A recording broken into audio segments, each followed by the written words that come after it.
Hey everyone, Kyle once again, and welcome back to the next movie review. And next, well, which I'll probably be pausing a lot in this because it's one of those films that honestly, yes, I haven't seen this film probably in years. If I've probably seen maybe clips of it though, but I haven't fully watched this film all the way through, so I rewatch it just a one-time thing. So if I'm pausing a lot, I do apologize because it's just one of those films, that it's probably a one-time watch, right? And the thing is, though, the director, I enjoy this director, and this was his last film that he did shortly before he died. He died before the film came out in theaters. That's what I say. So. So the film we're reviewing is of a lot of people consider this as a cult classic, and that is of Eyes Wide Shut, directed by Stanley Kubrick. Yeah, so this release, it was released in the summer of 1999, and this was the last film he did before he died. And like I said, Stanley Kubrick, I enjoy as a director, and just okay, but the thing is, okay. I'm not. I think I like this better than a Clockwork Orange though, because I was never really big on a Clockwork Orange, but I do enjoy 2001: A Space Odyssey. I love The Shining, my favorite film of his, and I enjoy Full Metal Jacket. Stanley Kubrick is a good director, and I know there was his first film he did. It was called Fear and Desire. I haven't seen that film though. I haven't seen that film. I think that was his first film. But Stanley Kubrick is a good director. Yeah, we know like I constantly said before, especially when it comes to The Shining, he is such a hard ass to work with. He always wants things a certain way, right? Which I do kind of give credit to him because that's what directors nowadays lack. He always stood his ground, and he wants a certain scene shot the way he wanted, So that's one thing I do give props to Kubrick, because he's a guy who always wants his vision the way he wants it. And Eyes Wide Shut, but it came out in 1999, and the film was a hit though, and I think it's still, and I think became his highest grossing film, made on a budget of 65, and worldwide it made 162 million. So it is his highest grossing film. And the film, as for production, I think this film, I think it holds the Guinness World Record for the longest shoot, because I think we're like 400 days. That's a long time. It started in November in 1996, and then it wrapped up in June of 1998. So this film basically was made over the course of a year. Like, oh yeah, over a course of a year. I'm like, jeez. And the whole time the film was shot in England because I think Stanley Kubrick had a fear of flying, so that's why the whole film was shot in England. Even despite the fact in the film it takes place in New York City, but the film. Despite the fact that in the film it takes place in New York City, but the film was shot entirely in England. I think because, like I say, it was constantly due to his Kubrick, his fear of flying, which I didn't know he had a fear of flying, which is not uncommon. A lot of people have a fear of flying. Not me. I'm not afraid to fly. But although I am afraid of heights, though, because say like I go to like a very high building, I look down, I get a little nauseous to look, cause just imagine when you fall from that height when people commit suicide from. Yeah, I don't like that. I don't like heights. But overall, though, and it was well received. It has a 76% on Rotten Tomatoes and has a 7.59 DB. So also critically, it was well received. And one thing, okay, is this a rant or not? In the title, I don't hate the movie. I don't. So I would put it, if it was a rant, it would be a rant. So I don't hate the movie, but at the same time, I'm not big on the. I don't love it or like everybody else does. I do appreciate, once again, I do appreciate Kubrick's directing style. I think he did a good job on his directing part. I think it is a well directed film, like he usually does. So it is once again, it's a well directed movie, and I do like some of the music that was playing in the movie, especially when the piano is playing. I do think it does give a little creepy vibe to it. So those parts of the score I do like. I think the acting was fine. I think Tom Cruise and Nicole Kidman, I think they both did a good. I don't think they did fine with it. And also among the cast, you also have director Sidney Pollack in this. He's director Sidney Pollack. He's in this as well. You have appearances by Alan Cumming. Know him probably playing Floop from the Spy Kids films. I know him. He played Nightcrawler in X-Men 2. He was also in Get Carter with Sylvester Stallone as well. Or of course, he's also known for playing Loki in Son of the Mask. Yeah, that's a little gem of a film, in a bad way. He's in this. He has a role in this as a hotel clerk. I was like, oh wow, it's Alan Cumming. So I think overall the cast was fine, but the whole I'm not overall. While I don't hate the film, I'm just not big on the whole concept of the story. You know, it's pretty much the whole movie. It's basically like Tom Cruise not getting laid. That's basically the gist I think of it. I think it's basically just Tom Cruise not getting laid. I mean, the story is you have in New York City, Tom Cruise and Nicole Kidman. They're a married couple. They have a daughter, a young daughter. Which, by the way, at this time when Tom Cruise was married to Nicole Kidman, I think they divorced a couple years after this film was released. A couple years afterwards. So for fitting, they're a married couple at the time in real life during this time, and they're a married couple in this movie. And it is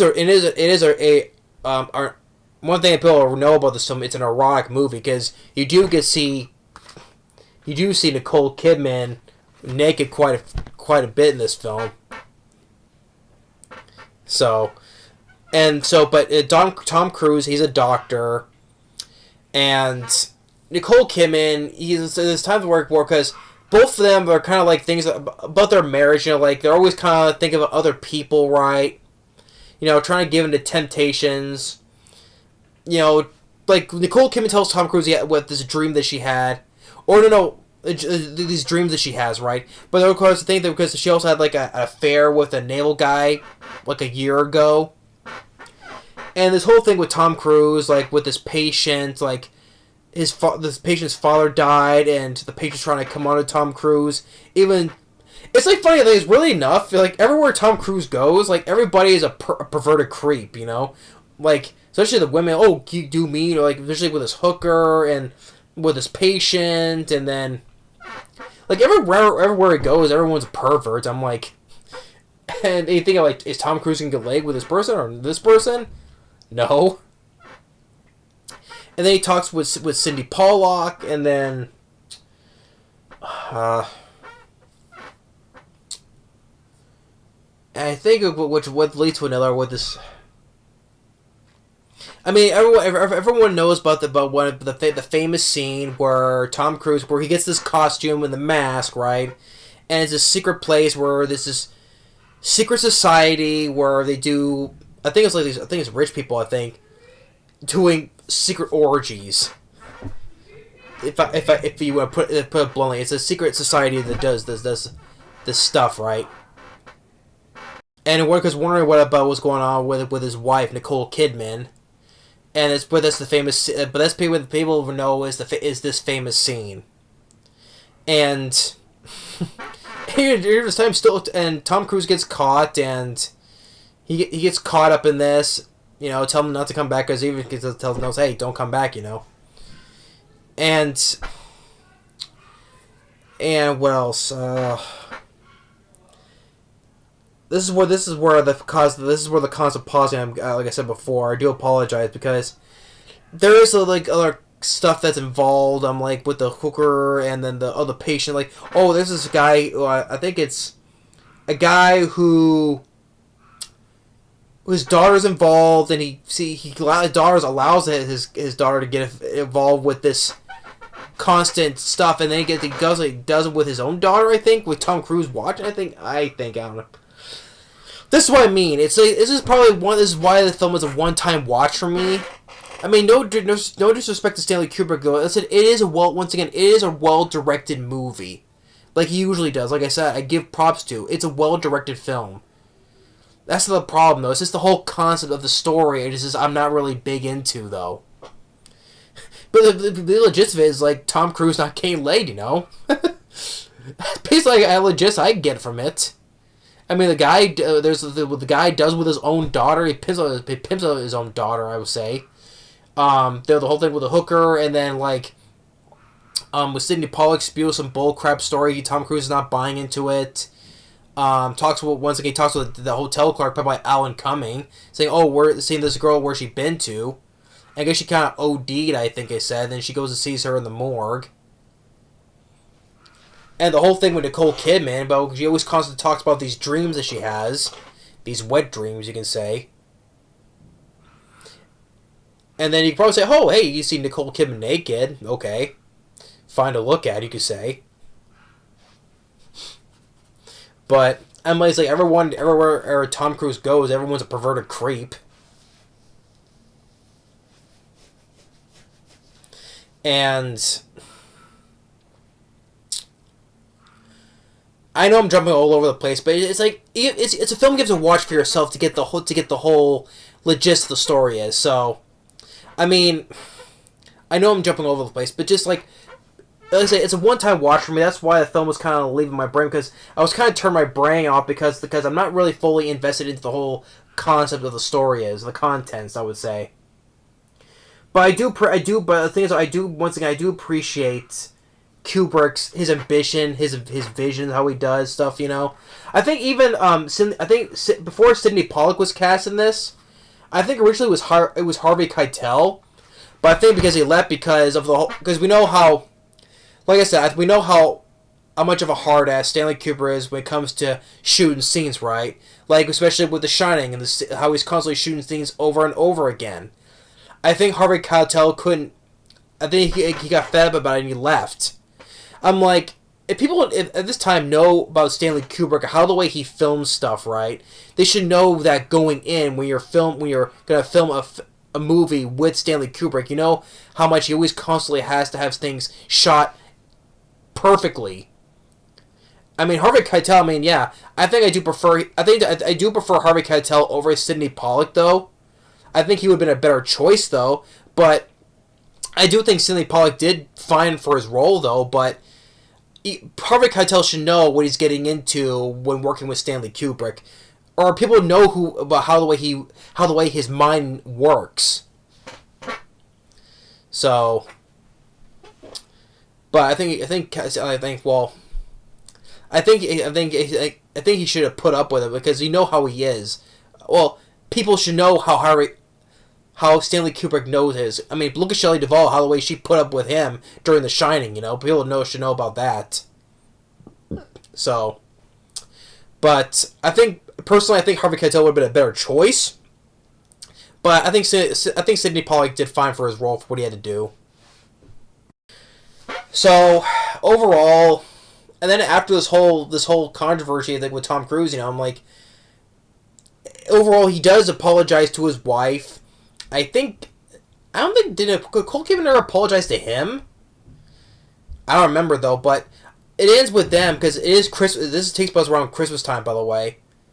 Yeah, it takes place around Christmas time, and they both end with both of them walking with their daughter to go shopping, and the both of them like, hey, maybe we should do something afterwards. And then Nicole Kidman whispers to Tom Cruise like in one word, "Fuck," as in screwing. I guess a way to try to amend their relationship, their marriage, by doing stuff more like that, I guess.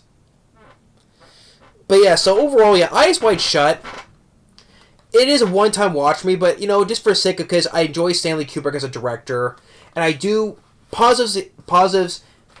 The positives, I think Tom Cruise and I think Nicole Kidman, I think they did fine for their roles, because I enjoy both actors, and I think I do appreciate the ambition that of them going along with the Stanley Kubrick's direction, his way of directing.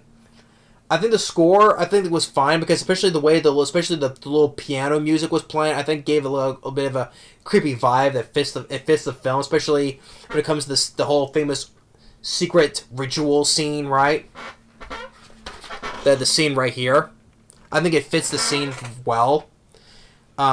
Cindy Pollack, I think he did fine for his role, although I do personally think Harvey Keitel would have been a better choice though, but given the circumstances. I do, like I said, I appreciate Stanley Kubrick's ambition, because I think this is based on a 1926 story. 1926. So I do appreciate his vision. I do appreciate his ambition, his vision, his directing. Like we usually get from Stanley Kubrick, right? That is one of the positives why I kept going and watching this one, because of his well-crafted direction he does, like he did with The Shining and Full Metal Jacket and 2001: A Space Odyssey. He is it definitely, he says what Roger Ebert says, he calls it a milestone of the careers of Tom Cruise and Nicole Kidman, a worthy final chapter to a great director's career. That's what Roger Ebert said. So yeah, for his last film, I think he did end on a positive note. I would say so. For his last film, I think he did end his career on a well-directed movie once again. So that's one of the things I do say. That's why I don't hate the movie, because I think Stanley Kubrick, for his passion, his vision, ambition, and his well-directing skills, why I kept watching this film, because despite I'm not fully big on the whole concept of the story of the movie, and it's for basically like almost a 2.5 hour movie. I think it is, 2.5 hour movie. I do think Stanley Kubrick did a good job with this film for his last film, despite the fact I'm not really fully invested in the concept or context of the story of the movie. It's not my cup of tea, I would say, but I do appreciate the vision, and I will say for the whole thing, because I think it's kind of fitting nowadays how the stuff like this I would kind of see in Hollywood nowadays. Because in Hollywood, especially all these pedos and all these allegations, these sexual allegations is going on. I'm like, it kind of makes me think. I might wonder they all just constantly secretly get to a secret location and do stuff like this, which I wouldn't put it past it, because that's how it is nowadays, especially in Hollywood. Especially Diddy, which is, I mean, all the Diddy parties. It's kind of like, wait, did Pete Diddy just have like something like that, like secretly in his parties? Which actually that did happen. I mean, there is a whole bunch of shit going on with that guy. Which is, the guy's a complete sicko, and just, abuser, drug abuser, all the Diddy parties, and I wouldn't put it past that he had stuff like this, orgy parties as well. Except they wouldn't wear robes and masks, dress up in robes and masks like this, just. So, but overall, like I said, for Eyes Wide Shut, very it's well directed by Stanley Kubrick for his last film. It is, like I said, it's a well directed movie. I do appreciate his vision, his ambition, and his always want to get certain things shot right. Especially for, I guess it paid off well at the end, despite the whole constant over a year-long shooting. I will say it paid off well for him, because it became his highest grossing film. So, and I do think I do put this above A Clockwork Orange, Because that's one of the films I'm not really big on, though. But I do enjoy... Oh, Doctor Strangelove, I forgot to mention. I do enjoy Doctor Strangelove, so... I love The Shining. I enjoy Full Metal Jacket. I enjoy 2001: Space Odyssey. And I enjoy Doctor Strangelove. But A Clockwork Orange, I'm not really big on. So I would put this film above Clockwork Orange. Especially not only for that, because I also am a big fan of Tom Cruise. Nicole Kidman I do enjoy as well. She's a good actress too. So I think I really put this above. I do put this above A Clockwork Orange. But anyway, yeah. But I'm sorry I did pause. Like I was all over the place. But you have to get the whole gist of the story. If you want to get the full gist of the story, just go watch the film. Even as a one-time watch, though, like I do. So, but it's just for for the Stanley Kubrick collection. I still like to keep though. So. But yeah, but that's my review. But listen, I don't hate the movie. If I hated the film, it would be a rant. It's not. So. But that's my review for Eyes Wide Shut. Thanks for watching. Stay tuned for more of the next movie review. And we'll see you next time. Later. And just really to say, rest in peace, Stanley Kubrick. You are still a great director, in my opinion. Despite being a hard ass still. But you always got the work done. Later.